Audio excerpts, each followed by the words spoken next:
you're taking the paper SAT, this is essentially your last chance. So you got to make it count. December is going to be the last paper SAT ever. Right. So I'm going to share all of my secrets, all the things that I haven't told you guys, every single little bit of information that I've learned about the paper SAT over the years, over the next couple of weeks, getting prepared for the exam, and just every single thing I'm going to lay it out. And this video is going to be how to improve on the SAT as a whole, the plan that you need to get successful. So hi, I'm Karthik. This is the plan for the last paper SAT ever. Let's get right into it. The very first thing, what to prioritize on a macro level, right? Essentially, we're trying to figure out here, what is the thing that actually makes you improve? Is it practicing? Is it tests? Is it certain questions? Is it memorizing certain formulas? Like, what is the thing that I can do that's going to, like, that's actually proven to correlate with the increased score, right? And essentially, what that boils down to is volume. So many people underestimate the power of volume. It's essentially the idea that if you do more, right, do more as a whole in terms of practicing and reviewing, you're going to get a higher score, right? It was proven in a correlational study where these scientists were trying to figure out, okay, with these students that improved their score the most, they were able to improve 500, 600 points, right? And that's considered huge. That's like almost like top 10% of people who are improving. That's the gaps that they're making, right? And it's proven in a correlational study that what they did that made them improve more than anybody is they did significantly more problems. They did significantly more practice, and it actually wasn't all accurate practice. So I think actually applying the next step is going to boost how much you can improve. But essentially, the one thing that they found was problem volume and testing volume, right? They did more problems and they were able to increase their score. Every time they encountered a problem, because they did so many problems and so much practice and strategy memorization based off of that, they were able to improve their scores, right? So this is the main driver of learning. It's the amount that you do, and it's more powerful than any learning strategy I can give you. Obviously, if you do this combined with the learning strategy, you're going to get the best of both worlds and be the most like supercharged learner, right? You're going to improve the fastest amount, like, or not really fastest, right? But you're going to improve the biggest amount and in the most efficient way, right? So you're just going to get the highest score as a result of putting in the work versus someone else who might be putting in the same time, or someone has the same strategy, but who's putting in less time, right? A person who does more volume is always going to beat the person with the best strategies, especially if they're not doing as much volume as you, right? So focus on doing more. You need to squeeze in as much time as you possibly can, right? And that gets into the second thing, accurate practice. It's not just volume with any questions, right? It's not just the idea that you just do random questions from random sources like Crack SAT and where they generate their own problems and stuff. The idea is you actually need to practice with accurate sources. The College Board, and I've talked about this a bunch of times, but the College Board actually has this formulaic way of creating questions. They have very, very specific criteria that a group of teachers come and discuss upon and make sure that it fits every criteria and it's just completely accurate to what they want it to be. That's why no matter what SAT reading passage you do, and no matter what the topic of the passage is, all the questions, they generally follow a formula. It's like you can see the types of questions show up again and again and again in the same type of way, right? Even the type of problem, like the answer choice, right? Like both of the answer choices will be really close, but there's only one small detail, and two answer choices are just definitely not it. Like even the amount of accuracy per answer choice is standardized. So every single portion of the SAT is standardized. So you need to be focusing on only those sources that have that standardization so you can actually get good at the SAT and not get good at this fake form of the SAT that somebody else is promoting, right?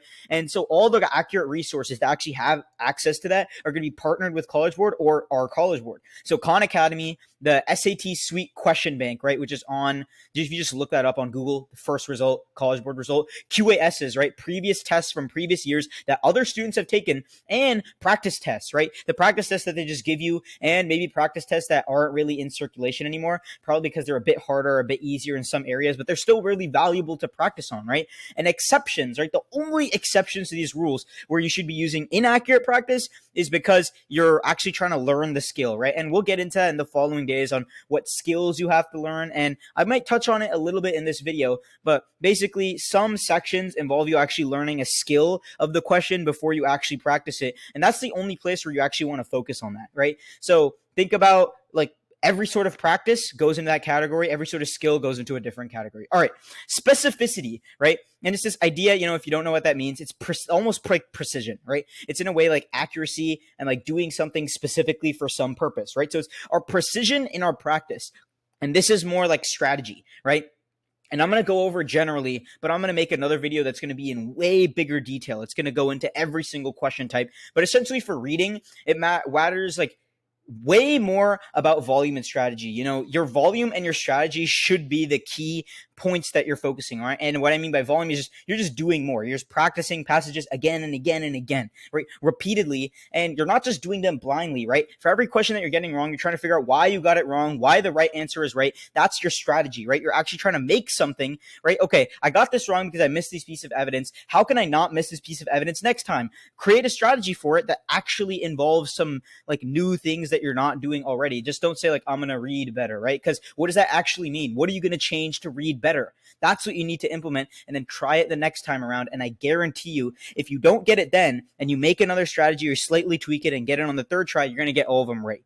It's just a matter of volume, which allows you to build strategies, which allows you to build these systems that guarantees you get the questions right. Grammar and math, right? In these two, there's learning and practice stages, right? Essentially, if you do the wrong type of practice, right? If you do like practicing when you actually need to learn the skill, then you're not learning anything. And if you actually know the skill and you're ending up just like doing more learning instead of doing the practice, you're just wasting your time. So you're not going to be improving as fast as you could be if you're doing the wrong stage. And it's learning is basically you learn the skill of the question, right? So if it's a quadratic question, if I don't know about quadratics, I just learn about quadratics. But if it's a practice stage, you know, like I know about it, but I'm practicing increasingly difficult examples, right? Okay, test specificity, right? And this is about the test as a whole, right? How much do you spend reviewing versus how much do you spend actually taking exams, right? So, you know, testing, right, and taking the exams and practicing them is how you just figure out where you are, right? What your accuracy level is. It's reviewing it, going over the strategies that you've made and trying to figure out, is that actually the right way to go? That's how you actually improve. So if you're starting right now, you know, do a 40% testing, 60% practicing split, but here's how to know when to adjust. Basically, you're going to know when you're adjusting when you feel that you're testing too much, right? Like that you already know generally where you are and you know what you need to improve. That's where you shift the practicing up. If you feel like you're improving at a faster rate, then you might want to bump the testing up. But I'll go more into detail about that just in future videos because it matters way more on like the section that you're doing, what your priorities should be. Okay, sacrifice now, win for the next 100 years, right? And that might seem like a huge exaggeration, but just put into perspective what the SAT is, right? First of all, how do you win at the SAT?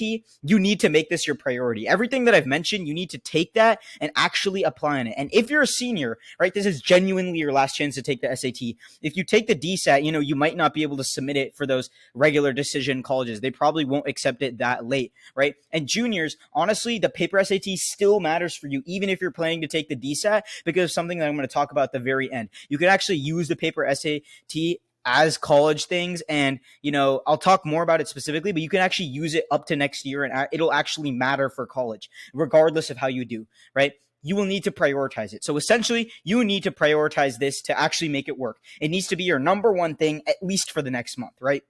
And that might seem unreasonable, right? But here's how you actually do that, right? And I'm going to give you some realistic advice on how to make this operational. Like instead of just saying, okay, I'm going to prioritize it, but not actually do anything, map out your schedule, right? Figure out exactly what you're doing at what times you get home, what times you like shower, eat, and then what times are you actually able to work? And then how much of that goes to schoolwork? How much of that goes to like another thing, right? And figure out all the blocks of time that you can actually use for the SAT. You know, it's only like about 4 weeks until the next exam. I think you can temporarily sacrifice your free time for the next 4 weeks for the longer term benefit that the SAT is going to give you. And if that seems so crazy, right, think about this. The time you have to prepare for the SAT is like in between my fingers.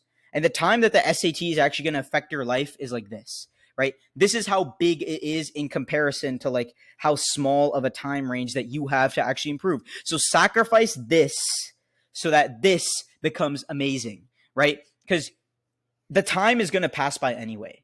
The time is just going to go by anyway. It's whether you used it or you didn't use it, right? And this is why most people don't get the scores they want. They'll hear that message and instantly click off the video. They will think that it's just unreasonable to be able to do that much. I can't do that much. But here's the thing. those people that have already clicked off the video. I on my YouTube analytics, it tells me that the average like view duration is about like 2 or 3 minutes, right? So most people don't even get past the video. That's the average. If you're watching this right now, you are above the average. You're the type of person that I'm actually talking to, that I actually care about, that you actually don't care about all those things that are going to give you the quick tips and the quick knowledge. You actually care about the long-term thing that's going to get you the huge improvement of score, having everybody ask you, what did you do? Right? And you're going to tell them the answer and they're not going to like it, right? It's going to take work, and you already know that if you've made it this far. They either never start when they hear that it takes work, or they quit halfway before they reach the light at the end of the tunnel. And here's the thing that actually advantages you so much. Think about all of those people that are not going to do the work, that are not going to put in the time, that are not going to sacrifice it while you are. Not only does that make it easier for you to score higher, it makes it more rewarding because your effort is going to be worth even more if you're doing it efficiently and you're putting in the volume, right? You're using the two main things and the strategy in order to improve more than other people who are already doing the same amount of work as you. But the people who aren't doing it all are just going to get crushed, right? I've seen students raise their score like 400 points in 1 month. It's definitely possible. It's all about how you manage your time, and it's about how you prioritize the things that are actually going to help you, right? I guarantee you won't get your dream score if you quit, if you just stop working, or you reduce the amount of work that you're doing, or you take too much free time and not actually focus it on preparing, right? But I can also guarantee that you're definitely going to improve your score a significant amount if you actually apply all of these tactics.